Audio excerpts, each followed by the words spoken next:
Second Jayashankar sir భావజాల వ్యాప్తి, ఉద్యమకారుల ఉక్కు సంకల్పం, అమరవీరుల త్యాగఫలం, కేసీఆర్ గారి దీక్షాఫలం ఈ తెలంగాణ రాష్ట్ర ఆవిర్భావం.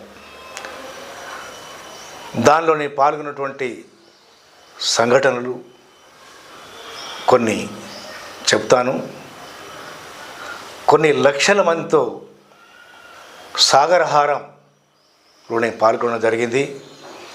ఉదక్కి మేము జై తెలంగాణని నినాదం చేసుకుంటూ పోతుంటే అక్కడి నుండి టియర్ గ్యాస్ శబ్దాలు, తర్వాత రబ్బర్ బుల్లెట్ శబ్దాలు మాకు ఇప్పటికీ మా మదిలో, మా చెవుల్లో రింగుమని చెప్పేసి మాకు మిగులుతూనే ఉన్నాయి. అటువంటి వీరోచిత పోరాటాల్లో నేను కూడా పాల్గొన్నాను. నాకెంతో తృప్తినిచ్చింది. ఇంకో విషయం, ఒక మరపురాని విషయం, మేము అల్వాల్లో జై తెలంగాణ అనుకుంటూ నినాదాలు చేసుకుంటూ మేము మత్స్య బొలారంలోని ఆ మార్కెట్ దాటిన తర్వాత రామచంద్ర గారి విగ్రహం ఉంటుంది. అక్కడి నుండి లెఫ్ట్ తిరిగితే అక్కడ government hospital, cantonment government hospital ఉంటుంది. ఆ దారిలో మేము జై తెలంగాణ అనుకుంటూ పోతున్నాం. ఇక్కడ పోలీసు వారు ఈ మార్కెట్కు ఎంట్రెన్స్లో ఉండేసి మమ్మలను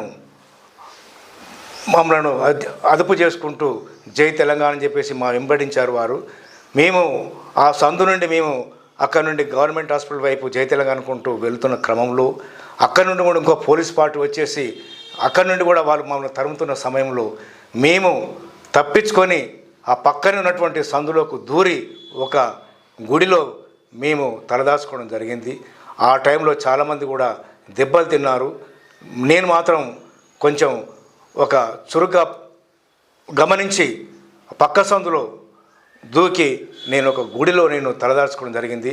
తర్వాత పోలీసు వాళ్ళు వెళ్ళిపోయిన తర్వాత బయటకు వచ్చేసి మళ్ళీ జై తెలంగాణ నినాదంతో బయటకు వచ్చేసి నేను మరి తిరిగి రావడం జరిగింది.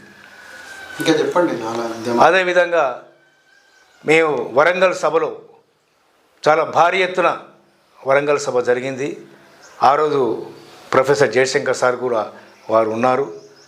ఆ సందర్భంలో మీ అల్వాల్ నుండి మా మిత్రులతో కలిసి మేము వరంగల్ సభకు వెళ్ళడం జరిగింది.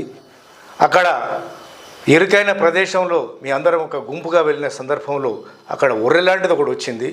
ఒక దిక్కు ముళ్ళ కంచెలు, ఒక దిక్కు ముళ్ళ కంప, ఒక దిక్కు నీళ్లు. అటు పడితే నీళ్ళలో పడతాం, ఇటు పడితే ముళ్ళ కంపల మీద పడతాం. సన్న దారిలో పోతున్న క్రమంలో నేను ఒక్కడినే ఒక సైడ్ వెళ్ళిపోవడం జరిగింది. మా మిత్రులంతా ఒక సైడ్ వెళ్ళిపోవడం జరిగింది. దాదాపు మాకు సిగ్నల్స్ కూడా అప్పుడు పనిచేయలేదు. తర్వాత ఆ కార్యక్రమం అయిన తర్వాత ఒక 2 కిలోమీటర్లు నడుచుకుంటూ వచ్చిన తర్వాతనే మాకు సిగ్నళ్ళు దొరకడం జరిగింది. అప్పుడు ఊపిరి పీడ్చుకున్నాను. మా మిత్రులతో మాట్లాడి ఫలానా కాడ మేము ఉన్నాం, ఫలానా కాడ మా బస్సు ఉంది, మీరు రండి అని చెప్పేసి అంటే నేను ఒక్కడినే వెళ్ళేసి వాళ్ళ గుంపులో కలిసి ఆ రోజు మళ్ళీ తిరిగి అల్వాల్ రావడం జరిగింది. అటువంటి విషయాలు కోకొలలు. కాకపోతే తెలంగాణ ఉద్యమం సమయంలో మేము షాపులు బంద్ చేసి కూడా తెలంగాణ ఉద్యమంలో పాల్గొన్నాం. తెలంగాణ ఉద్యమంలో రాస్తారోకోలు చేశాము. తెలంగాణ ఉద్యమంలో మేము పాల్గొన్న సమయంలో ఇక్కడే అల్వాల్లో ఒక జేఏసీ షెడ్ ఇప్పటికీ ఉన్నది. అక్కడ ఎన్నో ఉద్యమాలు పాడుకుంటూ మేము చేస్తున్న క్రమంలో అక్కడ పోలీస్ పికెటింగ్ కానీ పోలీసు వారు కానీ వచ్చేసి చాలా మటుకు అది చేశారు. కాకపోతే అప్పుడు తెలంగాణ ఉద్యమం క్రమంలో కూడా పోలీసు వారు కూడా కొంచెం మాకు సహకరించినట్టు అనిపించింది. కాకపోతే మేము కూడా వారికి వ్యతిరేకంగా ఎటువంటి నినాదాలు కూడా చేయలేదు.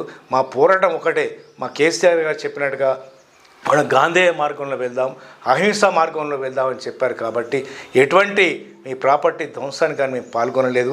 ఈ ప్రాపర్టీ మన తెలంగాణ వారిదే కాబట్టి ప్రాపర్టీ ధ్వంసం అనే విషయం కరెక్ట్ కాదు, ఇతర మనుషుల మీద దాడి చేయడం కూడా కరెక్ట్ కాదు అనే ఉద్దేశం కొద్దీ అహింసావాదంతోనే మేము కేసీఆర్ గారి పిలుపు మేరకు మేము ఆ విధంగా ఉద్యమాలు చేయడం జరిగింది.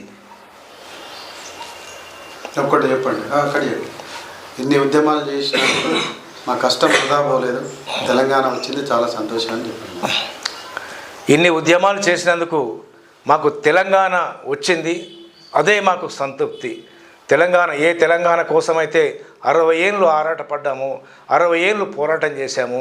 మా కేసీఆర్ గారి మా కేసీఆర్ గారి నాయకత్వంలో ఈ తెలంగాణ సిద్ధించినందుకు అమరవీరుల త్యాగఫలంగా అదేవిధంగా మన జయశంకర్ సార్ గారి భావజాల వ్యాప్తికరంగా ఉద్యమకారుల ఉక్కు సంకల్పం వలన తెలంగాణ సిద్ధించినందుకు తెలంగాణ రాష్ట్రంలో సగర్వంగా మేము కాళ్ళెత్తుకొని జీవిస్తున్నందుకు నిజంగా తెలంగాణ ఉద్యమకారులకు తెలంగాణ అమరవీరులకు జోహార్లు అర్పిస్తూ ఈ సందర్భంగా వారికి నివాళులర్పిస్తూ సంతృప్తి పొందుతున్నాను.